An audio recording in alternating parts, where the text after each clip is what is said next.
dos 27% atualmente presentes no combustível comercializado no país. Juliana Santos está de volta ao vivo. Então, Juliana, qual o impacto disso nos diferentes modelos, né, dos automóveis?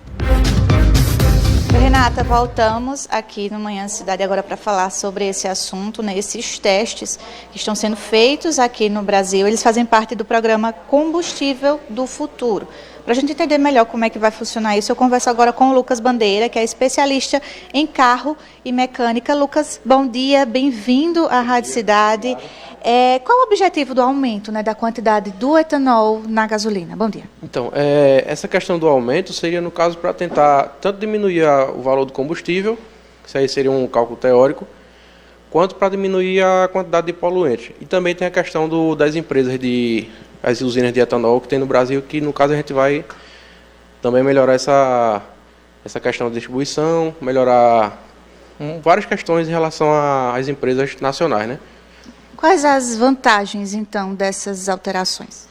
Então, as vantagens são a questão do aumento do desempenho do carro em relação à potência, os carros flex, e também a questão da diminuição dos poluentes, né, emitidos pela queima do combustível, né, que é um combustível bem mais limpo.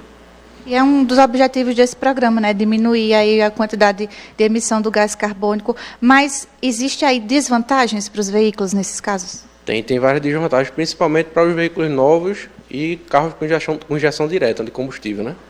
Porque tem vários problemas que se dá por isso aí, em relação a bicos injetores, bombas de alta de combustível, toda essa questão entre oxidação e também a questão de condensação do combustível. Tem vários fatores de desvantagem em relação a isso aí. E esses carros têm esse preço de peça muito elevado em relação a essa parte de injeção de combustível direto.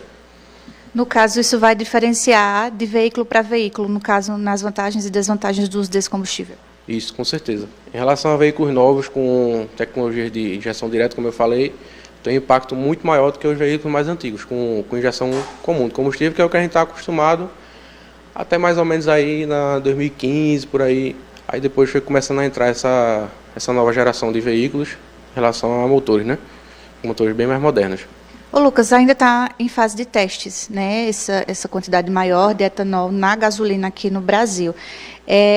Os motoristas vão poder, por exemplo, escolher, né, como vai abastecer, se pode abastecer com aquela gasolina, se quer uma gasolina mais pura, tem essa possibilidade? Então, esse é o maior problema em relação aos postos de combustíveis e políticas governamentais do Brasil, né? A gente não tem esse poder de escolha na bomba de combustível, que seria interessante, mesmo que se pague mais caro, mas a gente tem essa opção, né, de fazer esse mix, nós mesmos consumidores, em relação principalmente seus carros.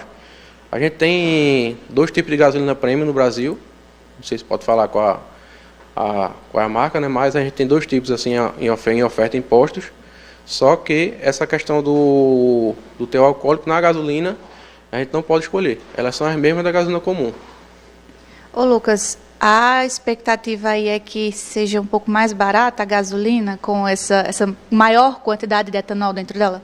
Então, em teoria é para ser, né? Porque como o etanol ele tem um custo bem mais baixo que a gasolina, e a gente vai aumentar essa quantidade de etanol na gasolina, então, em teoria, é para se diminuir o custo, sim. Mas a gente sabe que é muito difícil que isso aconteça, né? Até porque o etanol que a gente abastece, o etanol puro no posto, é o etanol hidratado. E o etanol que é adicionado à gasolina é o etanol etílico. Então ele tem um custo de produção um pouco mais caro. Mas, mesmo assim, ele é bem mais baixo que a gasolina. Só que a gente sabe que as políticas de tanto de postos de combustível, como refinarias, quanto toda a parte de distribuição de combustível, a gente provavelmente não vai ver essa diminuição no preço, por causa desse aumento do etanol. Toda uma fase de testes, né? A gente ainda vai aguardar como é que vai acontecer futuramente. Isso, a gente sempre tem teste de montadoras, né? Sempre que aparece alguma novidade em combustível, alguma coisa desse tipo, as montadoras sempre fazem testes, só que, principalmente os carros importados, não tem como a montadora mudar tudo. Então, todo o sistema de injeção de combustível, ele é trazido, por exemplo, da Europa ou dos Estados Unidos, que não tem esse teor de etanol tão alto. Então, a gente não tem como prever 100% no que vai dar em relação à parte mecânica, mas a gente já sabe que provavelmente vai aumentar um pouco mais essa questão de manutenção dos veículos na parte de injeção de combustível. Entendido, então, Lucas, muito obrigada pelas informações. A gente conversou com o Lucas Bandeira, que é especialista em carro e mecânica, falando um pouquinho, né, sobre esses testes que estão sendo feitos aqui no Brasil, né, aumentando aí a quantidade do etanol na gasolina. Fase de testes, a previsão aí em relação, né, aos impactos e também aos resultados preliminares, né, a expectativa é que sejam entregues aí ao governo ainda nesse primeiro trimestre, né, de 2025. Então a gente vai aguardar aí, como o Lucas explicou para a gente, vantagens e desvantagens nos veículos aí, viu, Renato? Então vamos aguardar.